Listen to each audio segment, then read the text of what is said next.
Bonsoir à tous, bienvenue sur la chaîne de Cryptnab. On se retrouve aujourd'hui, on est le mardi 14 juin 2022, il est presque 15 heures au moment où je tourne cette vidéo. On va parler crypto, après le gros crash qui s'est passé hier notamment. On a bien souffert, enfin on va dire que ça a commencé comme dimanche. Hier on a bien souffert, bien souffert. Aujourd'hui ça a l'air de se calmer un peu, on a fait un espèce de... On est en train de former une espèce de doji. Après le problème c'est que voilà, je tourne ma vidéo juste avant les US, alors aussi bien le temps que je la télécharge, etc.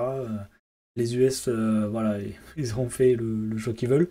Après, c'est normal aussi, après un pic de volatilité comme on l'a eu hier. Donc, on voit bien ici une énorme bougie pardon, comme ça qui s'est déclenchée. C'est pas étonnant d'avoir une pause sur du court terme au niveau du Bitcoin.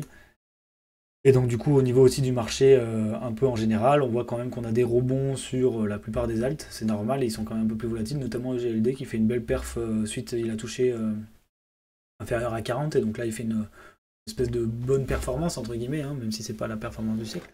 Mais en tout cas il réagit bien, peut-être aussi ça aide d'avoir une relance autour du Maillard Launchpad, un nouveau projet qui va arriver sur le Launchpad, donc du coup peut-être plus de stacking qui sont mis en place au niveau de GLD au vu des prix. Du coup, on voit bien un rebond ici. Alors, où c'est qu'on a rebondi? C'est une bonne question. J'ai pas essayé de regarder potentiellement Ishimoku. On pourrait regarder. En tout cas, on voit qu'on est bienvenu dans cette zone qui était une zone non travaillée, donc entre les 26 000 et les 23 000, et puis après en dessous entre les 23 000 et les 19 000. Donc là, on est en plein dedans, donc on travaille. On va sûrement faire de l'échange ici pour combler le creux. Ce qui m'inquiète un peu, c'est qu'on voit bien que voilà, y a quand même, si on casse les 20 000, on a quand même un beau creux jusqu'aux 12 000. Donc est-ce qu'on va travailler ici et repartir sur un bottom là, ou est-ce qu'on va travailler, faire une mèche, revenir, ou simplement travailler un peu, casser, retravailler là? Voilà, à l'heure actuelle, on n'a pas assez de data pour le savoir. De toute façon, celui qui vous dit oui, je sais, c'est que c'est un gros menteur, parce qu'on là, on est en train de diverger.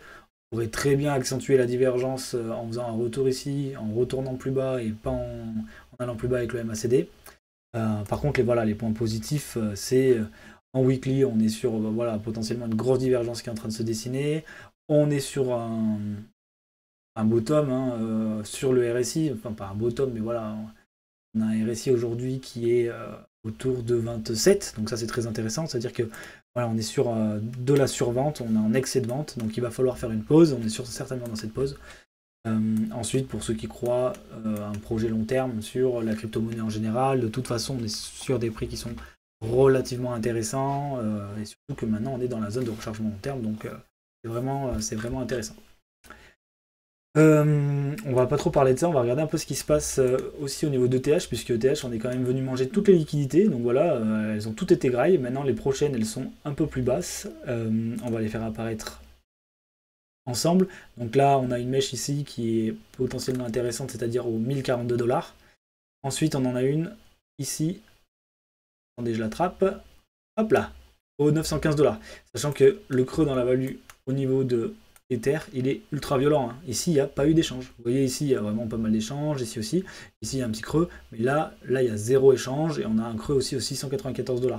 Donc ça, si Ether y revient, voilà, c'est des prix qui pourront être travaillés puisqu'il n'y a pas eu d'échange à ce moment-là. Donc potentiellement, un probable retour, en tout cas, sur ces 6 niveaux de prix-là. Si je regarde l'ensemble, on voit que voilà, le support, il est plutôt au 1200. Donc là, on est lentement en train de faire un couteau qui tombe et à voir où il s'arrête. Il s'arrêtera aux 300 $, alors là, ça sera incroyable quand même. Enfin, je pense pas que ça ira si bas. Après, ce que je pense et ce que le marché va faire, c'est deux choses complètement différentes. Mais dans tous les cas, voilà, on a aussi une divergence qui se crée là. On pourrait regarder en weekly si on a quelque chose ou pas. Pareil, on a la même que sur BTC. Voilà, montrer là, c'était la sortie normalement de ETH 2.0 qui a été décalée. Donc voilà, nouvelle date, je la sais pas. Normalement, c'est en septembre. Elle a peut-être été avancée, je sais pas. Il faut que je me renseigne là-dessus. En tout cas, voilà, toutes les liquidités sont en train de se faire éclater. C'est pas dit qu'on n'est pas le bottom là, puisque le truc qui me titille, c'est quand même que là, sur Bitcoin, tout le monde attendait ces prix-là. Donc tout le monde est content de pouvoir acheter là, en se disant, ouais, ça ira pas plus bas, quoi. Et qu'est-ce qui va se passer si on va là? Voilà, j'ai vraiment ce sentiment que les gens sont contents que ça ait été là. Alors que quand on pose un bottom, les gens ils sont plutôt en mode ah non, je vends mes cryptos, quoi. Donc c'est ça qui me titille un peu au niveau du sentiment, en tout cas, de la plupart des acteurs du marché. Donc à voir, après je dis pas il faut pas acheter là parce qu'ils disent ça, quoi. Je dis rien au niveau de conseils en investissement, mais c'est juste, voilà, ça m'étonne ce sentiment de yes, cool, on peut acheter. Bon, après moi je le dis aussi, mais bon, ça fait un moment que c'est des points que je veux acheter. Je sais pas si la majeure partie des gens se disaient ici qu'ils aimeraient bien acheter là, je sais pas. Donc voilà, c'est ça qui me fait titiller. En termes d'order flow, bah voilà, on a pas mal purgé, hein. Vous voyez, on a perdu 20 000 d'open interest, donc 20 000 BTC qui ont disparu, hein, qui sont allés dans les exchanges, hein, complètement, puisque ben, on parle de liquidation chaque fois, hein. Il n'y a pas vraiment de zone où il n'y a pas de liquidation, à part peut-être ici. Non, c'est pareil, c'est des liquidations. Après, bien sûr, dans ces liquidations, il y a aussi des ventes, hein. Il y a des shorters agressifs qui ont dû se régaler et vendre leur crypto, leur BTC. Ce qui m'inquiète un peu toujours, c'est quand même ETH, hein. Il n'y a pas trop ce sentiment de se faire éclater la tronche, quoi. Là, on a eu un peu, mais tout de suite, on revient dans le positif. Là, dernièrement, pareil, on l'a eu et hop, on revient. Là, bah, là d'ailleurs, on a une énorme. Ici, vous voyez, on a une grosse fermeture de position. Short, puisqu'on a le funding qui monte derrière. Ça, c'est pas c'est des liquidations un petit peu, hein, mais vous voyez la taille des liquidations par rapport à ça, et les bougies qu'il y a là, et les bougies qu'il y a là. Là, il y a beaucoup plus de fermeture de position, donc là, il y a dû avoir des shorts qui ont décidé de prendre, de fermer leur position sur cette remontée quand même. Ils ont dû se dire, on va calmer le jeu. On voit aussi avec la remontée du ratio long. Ratio long qui est d'ailleurs est pas retourné sous 50, alors que bon, on pose plutôt des bottoms normalement quand il va sous 50, donc on n'est pas à l'abri que... Ah non, c'est sur BTC, pardon. On voit rarement en fait les ratios longues sous 50, excusez-moi, pour sur Ether. À voir maintenant si ça va permettre d'aller chercher plus bas. Potentiellement aussi on a un rebond et là d'un coup tout le monde se met à short parce que tout le monde veut short, alors que ça va nous permettre d'avoir du jus pour un rebond, un potentiel rebond. A voir comment ça se passait. Ici c'est mardi, donc là vraiment voilà, depuis dimanche il s'est pas passé grand chose à part un énorme crash. Et là on a besoin de respirer, voir ce qui se passe pour se dire est-ce qu'on va aller plus bas, est-ce qu'on va rester à cet endroit-là pendant un moment, et où est-ce qu'on a un peu de jus pour faire un bon rebond. Il va falloir attendre encore un petit peu de développement. Ici, qu'est-ce que je vois? Les altcoins. Les altcoins, ils ont pris tarif. Voilà, il n'y a pas grand-chose d'autre à dire, hein. Là, ils ont pris tarif, ils sont en train de ranger. On peut regarder un peu, en fait, en daily, ils prennent tarif, hein. Les alts, de toute façon, on le savait, hein. Là, là, le funding est en PLS, mais vous voyez, on n'a pas tant de liquidations. Regardez, après, c'est vrai qu'ils mentent maintenant les exchanges sur les liquidations. Donc potentiellement en fait on a des liquidations de fou parce que vous voyez ici sur des mèches comme ça, un funding qui s'écrase, on a des liquidations qui étaient comme là, hein. Faut pas croire, hein.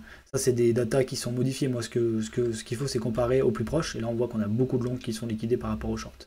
C'est ça qui nous intéresse. Et donc c'est normal puisqu'on est en train de cracher vers le bas. Mais, mais voilà, en tout cas les alts qui sont en train de prendre cher, elles sont pas mal shortées, le funding le dit par lui-même. Donc à voir si ça continue comme ça. L'idéal, ça serait que quand même les fundings ne reviennent pas dans le positif, comme ils sont devenus ici, et derrière on a des gros crash.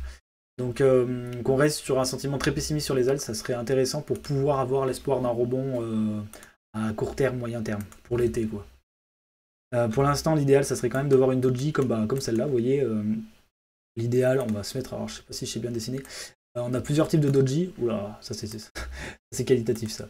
On a plusieurs. Je vais prendre line. Hop là, voilà. On a une belle doji comme ça, bien dégueulasse.